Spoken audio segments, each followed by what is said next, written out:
Muy buenos días, apreciados estudiantes. El día de hoy vamos a continuar con la segunda parte del estudio de mercado. Entonces, vamos a empezar aquí. Ya habíamos revisado la primera parte del estudio de mercado, donde hablamos del tema de análisis de mercado relacionado con análisis de entorno, los clientes, la competencia, los proveedores. Y ahora vamos a revisar los aspectos técnicos del proyecto.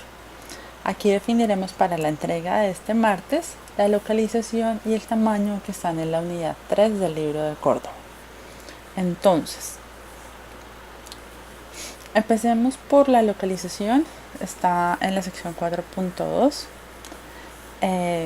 Aquí les habla de que la localización del proyecto no es otra cosa fuera del análisis de los factores que determinan dónde el proyecto tiene la máxima utilidad con el mínimo costo. En el libro se van a encontrar varias cosas interesantes. Les presentan diferentes métodos con base en diferentes factores para que ustedes lo que deben hacer es leerlos, encontrar el que más ajuste a su proyecto y con base en la información que han venido revisando, la definición de las 3 P's que ya tienen, porque ahora van a encontrar es la 4P, que es la plaza, que se relaciona con la ubicación. Entonces hacen ese cruce de la información y determinan cuál es el que más se ajusta. Aquí en esta presentación tenemos algunos de los factores que influyen en la localización del proyecto. Por ejemplo, el comportamiento y las tendencias del mercado. Eso ya lo veníamos revisando desde la sección anterior y lo vamos a seguir revisando en esta.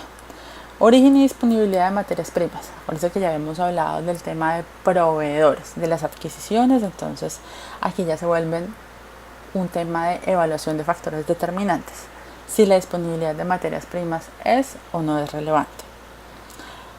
Otro, políticas fiscales y financieras. Acuérdense que estábamos hablando del tema gubernamental, las generalidades del proyecto. Entonces este es el momento que necesitamos echar mano de esas políticas gubernamentales que encontramos y que pusimos para ver si son un factor determinante para la localización. Condiciones hidrogeológicas. Por ejemplo, si hablamos del tema agroecológico, forestal, ese tipo de cosas, va a ser algo muy importante en ese momento. Disponibilidad de servicios básicos. Si estamos hablando de un proyecto de construcción, si estamos hablando de ese tipo de cosas que necesiten servicios básicos, obviamente tenemos que quedarnos en el casco urbano. Políticas de control ambiental. ¿Qué beneficios vamos a tener? ¿Con qué podemos contribuir si estamos trabajando con bonos de CO2?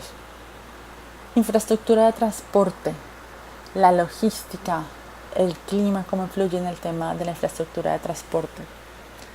Disponibilidad de mano de obra. ¿Tenemos la mano de obra calificada que necesitamos o no necesitamos mano de obra calificada? Eso es algo muy importante que la región y su entorno nos van a determinar. Y por eso nace la otra, cultura regional. Por ejemplo, lo que les mencioné en algún momento, los horarios. No es lo mismo trabajar, por ejemplo, sobre el Pacífico, donde llueve 10 meses de 12 del año y tiene hasta prima por lluvia, por ejemplo en Buenaventura o en el Chocó. Entonces es importante mirar cuál es la cultura regional, o Barranquilla, que Barranquilla también llueve y entonces simplemente si llueve la gente no va a trabajar. Entonces hay que revisar esas cosas. Comunicaciones, qué limitantes de conectividad tenemos para trabajar. Eso es algo súper importante. ¿Qué comunicación necesitamos? Solo teléfono celular, internet. ¿Qué tipo de comunicación es la que vamos a usar? Y finalmente, ¿qué servicios complementarios necesito?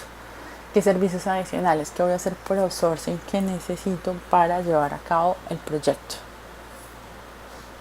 Entonces, ahora vamos a pasar a algo muy importante que se llama la macrolocalización y la microlocalización. Recuerden, cuando hablamos de macro vamos a hacer referencia a la región y la zona donde se ubicará el proyecto. Y si hablamos de micro, ya de la zona específica. Entonces ustedes deben determinar cuáles fueron las características que hicieron escoger ese lugar específico para la ubicación de su proyecto. Ahora les quiero mostrar estos 4 métodos que son distintos a los que presenta el libro para que conozcan otros. Estos es un poco más elaborados, pero me parece pertinente comentárselos para que de pronto en algún momento los puedan necesitar. Por ejemplo, está esta de calificación por puntos. Entonces aquí, ¿qué hacemos? Se evalúa cada alternativa en función de diferentes factores. Ya hablamos de cuáles podrían ser los factores diferenciadores. La clave está en identificar la pertinencia de los factores para determinar la ubicación. Entonces ya revisamos en la diapositiva anterior cuáles pueden ser los factores determinantes.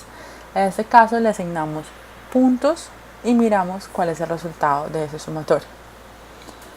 El método de la grilla. Esta la determina rápidamente.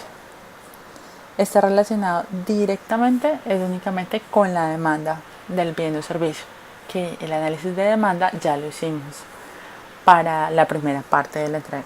Entonces ya en este momento tendremos listo el análisis de demanda. El análisis dimensional. Este se referencia a las prioridades entre las alternativas de localización. Entonces, ¿qué hacemos? Comparamos dos alternativas, vamos una contra otra, por ejemplo haciendo pros y contras. Entonces, esa sería una forma de analizarlo. Y finalmente el método del transporte, donde el transporte es el factor determinante.